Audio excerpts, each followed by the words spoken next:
Hello everyone, welcome to Love and Lux. Today we're going to do a review on a vintage Chanel bag, but before is it's called Le Panther. It's by Cartier. This is not a full-size one. It's more like a sample size. When I went into the store to buy, an SLG one day and to get my black cord changed out. And yeah, the sales associate gave me this. So this is just called Le Panther, and this is what the samples look like. Sometimes they'll mail you samples of the new perfumes as well. That's how I found out about the perfume called Carrot. They sent it to me in the mail and I liked it a lot, so I repurchased it. This one's called Le Panther, and this one is the one that I have that's called Carrot. I feel like that one is all year round, where this one is a heavier scent, so this one's definitely more for fall, winter. I'm wearing this Burberry. I believe I showed this one before.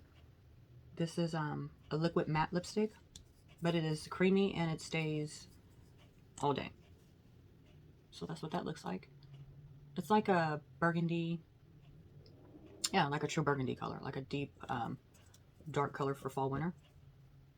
Even though we're basically in spring, but Christian Louboutin, Hermes, and Tom Ford, those are my three favorites. But this one in particular from Burberry is up there with those. This is probably my all-time favorite for fall. Maybe their other lipsticks are just as good, I don't know. But I'll be willing to try it based on how good I like that. If you're looking at me from the front, then you're basically looking at the back of the earring. That's why I said you could probably switch them around. I know I do, so when you look at me from the front, you're seeing the crystals. But either way, it doesn't matter. That's what I'm wearing. And I'm wearing the everyday stack, everyday watch, everyday necklaces, even though you can probably see it a little bit, but not that much. And yeah, that's it. So we'll talk about this vintage handbag from Chanel. Okay, so we're going to get on with the video, which is reviewing this vintage Chanel bag. I don't know the name of it, but I will link it up above. And if they have, they should have these available in the pre-loved market. I'll link some, not link them, but just at least show a picture of it and give information on the top of the screen like I normally do. But this is a top handle bag from Chanel. It's a vintage top handle bag, and it has, it's lambskin with the shiny gold-plated hardware. And there's no way to attach a strap because it just has the grommets at the top. But it's lambskin with gold hardware. It's completely empty. This one, I want to say it was only $1,500 when I bought it a long time ago. The handle is loose on it, but that doesn't bother me. And the reason why I bought this bag, or the inspiration for this bag, is because I bought a Chanel belt. It's a vintage. When I tried this belt, and I had to buy it pre-loved. So when I bought this belt, all my other Chanel bags, when I tried to wear it with this belt, it was just too much. And what I mean by that is the chain detail. When you add this belt with the Chanel bag that has the chain strap, it's too much chain. Like, it's just too busy. It's too much going on. So when I tried the belt on, I was like, okay, it looks like too much with the Chanel bag with the strap. So I guess what I need is a Chanel bag that doesn't have a strap, like something with a top handle. Because it has the vintage gold hardware and you can see the leather going through, I wanted a vintage Chanel bag with this shiny gold-plated hardware and black leather. That's what I was going for. And it took me a while to search the pre-loved sites before I found this. But I feel like it's the perfect match.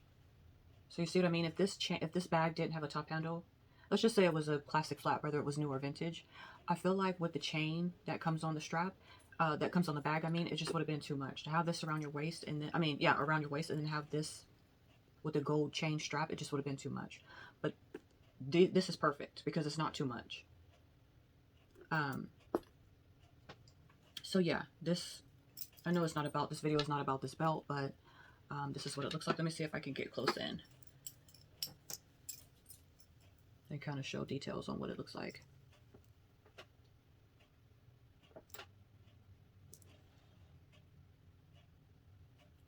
This, but the inspiration to buy this bag was because I was trying to find something to wear with this belt, and I think it's a perfect match because you've got the vintage leather, and then you have the vintage gold hardware, which is at 24K. I think it's 24 plated gold hardware. So yeah, I think it's a perfect match. And like I said, the bag is a perfect complement. It's not too much. It's not too in your face to wear with this bag. Because the other bags with the chain straps, it was just too much. It was too busy for me anyways. So this bag, like I said, I believe I paid $1,500 for it, pre-loved. And yeah, lambskin, gold hardware. It does have wear and tear. In the sun, I wear it all over the place. You can wear it by the top handle. You can put it in the crook of your arm. You cannot, there's no strap. There's nowhere to attach a strap, so you're not going to be wearing a strap with this bag. It's only top handle. And it gives me the opportunity to have a top handle bag as well. I know they have the cocoa handles, but with the cocoa handle, the handle is closer, this part is closer together. And I'm not sure how big I would have to go up in size in order to be able to fit it on the crook of my arm. Because even with the bigger coat, I have a shirt underneath here, and then this. So even with the bigger coat, you can see there's space under there. So even with the bigger jacket or puffy coat, you can still wear this up on your arm if you need to. Okay. Sorry about the chairs making that noise. It's super squeaky. But yeah, and this is what it looks like on the side. This one has like an indentation, and then on the inside over here, it's not there. I don't know. I don't even know how old this bag is. I would have to guess maybe early 90s or something. And it does give you that 90s, like a vintage 90s vibe with the bag and the belt. Like I said, one day when I wear them in an outfit, hopefully I'll have time to do an outfit of the day and kind of show it over what the inside of the bag looks like, and then I'll show what fits inside the bag. I mentioned this, I don't know if I mentioned this before, but a lot of the times if I'm dealing with a lambskin bag, a bag that's softer in leather, a lot of the times if I'm going to pack up the bag and then unpack the bag, I take the ring off first. Any rings that have prongs or anything that could potentially scratch the bag, I take it off while I pack up the bag, and then when I unpack the bag, I take it off also. So I'll show what it looks like inside because I've scratched the bag on the inside. But this is what it looks like on the inside. So you just have the regular Chanel hardware there, and it's just a Chanel Paris, just like the regular ones do. And then you have a CC logo that's stitched in the bag right there. And then you have like wrinkles in the leather. It's almost like, I guess you can call it a crease. Like there's creases inside the leather, and I think that has something to do with when you close the bag. And probably if you stuff it and you put the pressure on the handle, I'm not sure because it came like that, so I have no idea if that's actually where that came from. On the inside of the bag, it's where you see the tag down there with the authenticity number or whatever on there that matches with the card. You know, they don't do those anymore, I believe, for their handbags. But yeah, you just have that burgundy interior, and you have a zip and a slip pocket on the back, and this zipper compartment has a little medallion hanging here with the little CC logo there. And all the hardware on the bag is that 24 karat gold plated hardware. And just the classic. So here I have a toiletry 15, always 6-ring key holder. Plays as my wallet. Chanel if I can. Yeah, and that's what that looks like. I'll throw this in there too.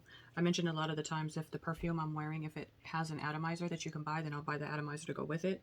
And on some of the YouTube videos that I made, I show the atomizers in the video. I don't think I've shown all of them, but just for the sake of the video, since this is the perfume I'm wearing today, I'll throw this in the bag. And on a normal day too, I mean, if this is the perfume I'm wearing and it's in this little sample thing like this, then I would actually carry it with me. But this isn't the bag that I'm carrying for today. So yeah, that's what it looks like with the stuff down inside. The only other thing that I would bring is my phone, which I'm recording on it, but your phone will fit in here. Durable. I mean, it kind of squeaks almost like, you can hear it as I push down on it. It's very, very, very durable and super thick. It feels nothing like the lambskin that you buy nowadays. And because it already came to me vintage, wear and tear, like I said, I wear it in the rain. If I go to the snow, I'll wear it in the snow, torrential downpour, hail, summertime. It's a perfect bag to wear in the summertime also because it's not too big. So you can hear the squeakiness of the leather. It's really, really thick. The lambskin is really thick, but it's very supple. It's crazy because it is nothing like the lambskin they have now. The lambskin they've been selling for the past 15 years. It feels nothing like that. And the sheen on it looks pretty good too. I mean, for as sturdy and as sturdy and as thick as this lambskin is, you had to have been pretty rough on your bag in order to get these wrinkles down here. So if you see a vintage Chanel bag and it's all beat up, that bag has been through the ringer. Somebody really tore that bag up because you have to, because these bags are made so well that if it's all torn up, you wonder how did it get like that, because it's made so well. There's no way that the newer Chanel bags can stand up to the wear and tear and come out even looking like this.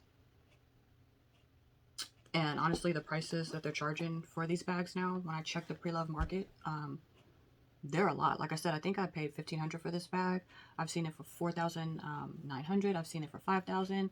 This bag originally came with a smaller bag, and I'll try to find the name for the bag and insert it, but it came with the smaller, like a mini bag, like a little micro mini bag, and I believe the mini bag has a piece of a piece of gold hardware that you can attach the mini. It looks just like this, but it's a mini one, and it sits on the front. So if you have this one with the mini little bag on it, that can drive the price up. I've seen this bag with the mini bag attached for like $22,000, which is crazy to me. I would never pay that much. I wouldn't even pay $5,000 for this bag. But yeah, if you can look on the pre-loved market and find it for a good price, then I would get it, because I think it's worth it. If you don't like it, then don't even bother.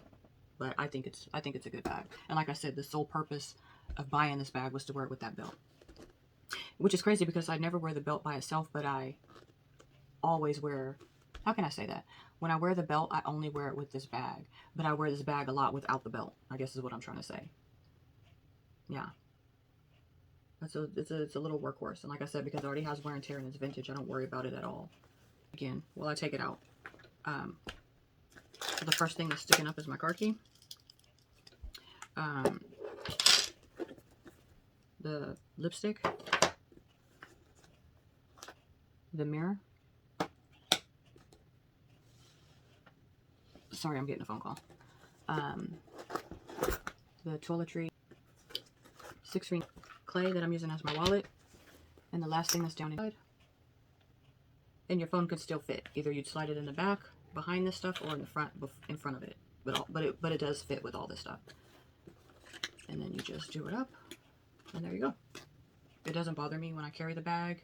Yeah, I mean, it's only wobbly if I do that. You know what I mean? Other than that, when you're just carrying it around, no one's gonna be like, oh my gosh, she has a wobbly handle on her bag. I mean, I don't give a damn if it. So what if I do? But anyways, yeah. So this is I just wanted to do a review on this vintage bag from Chanel. I know they have a lot of increases. I know a lot of people don't like what Chanel's doing with their price increases. Everybody has their opinion. Some people say, I don't want to buy Chanel anymore. Some people say, well, it's just business and it is what it is. I understand increasing the prices, but I don't understand increasing the prices and you're not giving us anything with it. If it's going to cost me about the same to buy an Hermes bag that's going to be made with better craftsmanship and quality, made by hand, and better quality products, then I'd rather just go to Hermes. Some people say, well, it's for the elite, it's for the super rich, and the rich people don't really care about how much the stuff costs. And I think that's bullshit, because how do you think they got rich? They didn't get rich by not caring about how much. I want to know how much my stuff costs, because if it's not worth it, then I'm not going to give you money for it. I don't care what it is. As you can see, my car key, I drive a new Porsche. I'm not going to give the Porsche dealership more money than what what I feel like the car is worth. Sorry, I keep getting a phone call. I have a yacht at the marina. I'm not going to pay for my boat XYZ dollars if I don't feel like the boat is worth it. So I don't care how much money you have. I don't care how much money you don't have. Michael Jackson said it one day in one of his videos that even the wealthy people want a good deal. No one wants to overpay for anything. If the bag ain't worth it, then why would I give you the money for it? I don't care how much money I do have. I want to know that my money that is being well spent. I want to know that what I'm spending my money on is worth my dollar, regardless of if I inherited it or if I worked hard for it. So yeah, I understand why they have the price increases, but you got to give us something more than just we're Chanel and we increase our prices. Because like I said, I'd rather go to Hermes and get more for my money than the same thing with Chanel. I mean, I remember a few years ago, the double classic flap and small was like $5,000. And before that, I want to say it was like $4,600 or $4,500 or something like that years ago. Are they making the double classic flat bags any better? Is it made by hand now? Are you putting in better craftsmanship and quality? Or what are you doing to justify this high price? I know things go up in prices. Things cost more, like I get it, but at the same time, don't just charge anything, because at the end of the day, it's going to get to a point to where people are going to say it's not worth it. You're always going to have people that want to buy it, and they're going to say, yeah, it's worth it to me, and I'm going to buy it. But for some of us, and I think you probably feel that way if you already buy Chanel. If you've been buying Chanel before the prices increase, then you're going to feel some type of way about how much they cost now, regardless if you understand the business aspect of it or not. However, if you are new to Chanel, then the prices are just what it is, because you have no idea. You don't know what you used to get for that same price, or a cheaper price, I guess is what I'm trying to say. To each their own. If you watch my channel, then you know that I buy the ready to wear. I buy their perfumes, their jewelry, whatever the case may be, shoes, other handbags from Chanel, brand new from the store. That's not the issue. Yeah, I just completely do not agree with how much they're charging for a bag when you're not getting anything more. And a lot of the brands are doing that. They're like Louis Vuitton, right? They're having their price increases. And from the business aspect, yeah, I understand why they're doing it, but it comes a time when you have to look at it and question, is it still worth my money? Some people would say, well, no, it was never worth your money to begin with. And like I said, to each their own. But no, I'm not going to spend the money they're asking for on a double classic flat. Absolutely not. There's other things that I can buy for that money. There's also other brands that I can go to that's going to give me more bang for my buck. I don't have a problem with spending the dollar amount they're asking, but what am I getting for that dollar amount? The same thing that I could have got 10 years ago? Then no, I'm not going to do that. So anyways, this is just a review on this vintage Chanel bag. I have no idea what it's called, but this size is equivalent to an old medium, which is probably equivalent to a new small, I would say. But if it's more, because it's just a single flat bag. You can get pre-loved bags that's not as beat up as this one, but I don't mind it. It doesn't bother me at all. Yeah, so I just wanted to do a review on this bag, and that's it. I guess I said that's all. Bye.